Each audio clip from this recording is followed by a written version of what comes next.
अस्सलाम वालेकुम। चलें देखते हैं कि 12 सितंबर 2025 को खत्म होने वाले हफ्ते में पाकिस्तान स्टॉक एक्सचेंज की परफॉर्मेंस आखिर रही कैसी। तो पूरा हफ्ता मार्केट में इतनी उथल-पुथल रही, इतने मिक्स्ड सिग्नल्स मिले कि आखिर में सरमायाकारों के जहन में बस एक ही सवाल था, इन सब चीज़ों का अंजाम क्या हुआ? क्या मार्केट ऊपर गई या नीचे आई? और जवाब काफी हैरानकुन है। मार्केट प्रैक्टिकली कहीं नहीं गई।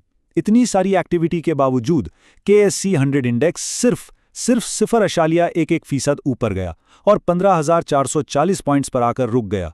यानी दूसरे लफ्जों में मार्केट जहां थी आकर वहीं खड़ी हो गई। तो सवाल ये है कि इस ठहराव के पीछे की कहानी क्या है। असल में ये एक रस्साकशी का खेल था। एक तरफ से मजबूत मईशत की खबरें मार्केट को ऊपर खींच रही थीं और दूसरी तरफ सरमायाकारों की एहतियात इसे वापस नीचे दबा रही थी। ठीक है, तो चलें इस रस्साकशी के पहले हिस्से को देखते हैं, वो पॉजिटिव फैक्टर्स जिन्होंने मार्केट को ऊपर उठाए रखा। सबसे बड़ी और जबरदस्त खबर आई रेमिटेंसेस की तरफ से। बैरून मुल्क पाकिस्तानियों ने अगस्त 2025 में $3.14 बिलियन भेजे। ये पिछले साल के इसी महीने के मुकाबले में 7% ज्यादा हैं और ये मुआशियत के लिए एक बहुत बड़ा सपोर्ट है, क्योंकि इससे मुल्क के फॉरेन एक्सचेंज रिजर्व्स मजबूत होते हैं। और इसी तरह ऑटो सेल्स में भी क्या ही जबरदस्त इजाफा हुआ, पूरा 62%। ये कंज्यूमर कॉन्फिडेंस का एक बहुत अहम इशारा है। इससे पता चलता है कि लोग मुआशियत के बारे में बेहतर महसूस कर रहे हैं और पैसा खर्च करने के लिए तैयार हैं। और बात सिर्फ यहीं खत्म नहीं हुई। इसके अलावा पाकिस्तान का पहला पांडा बॉन्ड जारी करने का प्लान, स्टेट बैंक के रिजर्व्स में थोड़ा सा इजाफा और चीन की तरफ से सीपैक को तेज करने का नया कमिटमेंट, इन सब चीजों ने भी मार्केट का सेंटिमेंट पॉजिटिव रखा। और इस पॉजिटिव ट्रेंड का असर कुछ खास सेक्टर्स में साफ नजर आया।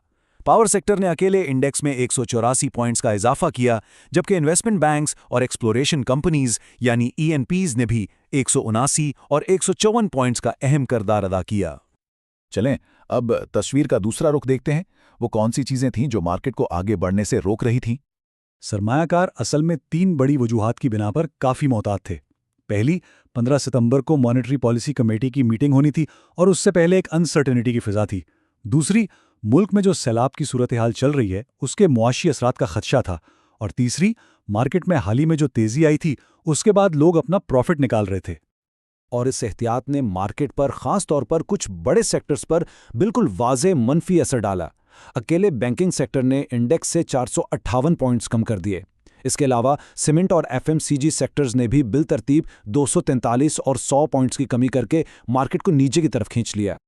तो इस पूरी कशमकश के दौरान सरमायाकारों का रवैया कैसा था?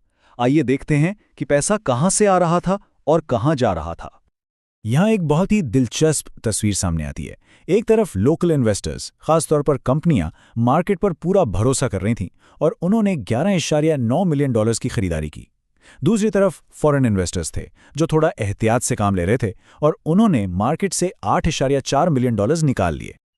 तो ये तो थी इस हफ्ते की कहानी, लेकिन अब आगे क्या होने वाला है और किन चीजों पर नजर रखना जरूरी है? एनालिस्ट का मानना है कि लॉन्ग टर्म आउटलुक काफी पॉजिटिव है।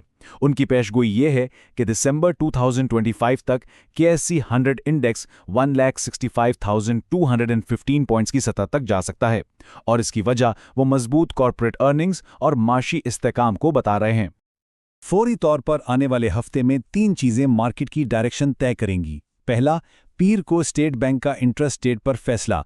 दूसरा, IMF रिव्यू से मुतल्लिक कोई भी नई खबर। और तीसरा, सैलाब की सूरत हाल के मुआशी असरात पर मुसलसल नजर रखना। तो ये हफ्ता एक रस्साकशी का हफ्ता था, जहां मार्केट एक ही जगह जमी रही। लेकिन अब जब मरकजी बैंक अपना अगला कदम उठाने वाला है, तो सबसे बड़ा सवाल यही है, क्या ये ठहराव टूटेगा? क्या मार्केट आखिरकार एक वाज़ेह सिमत इख्तियार करेगी?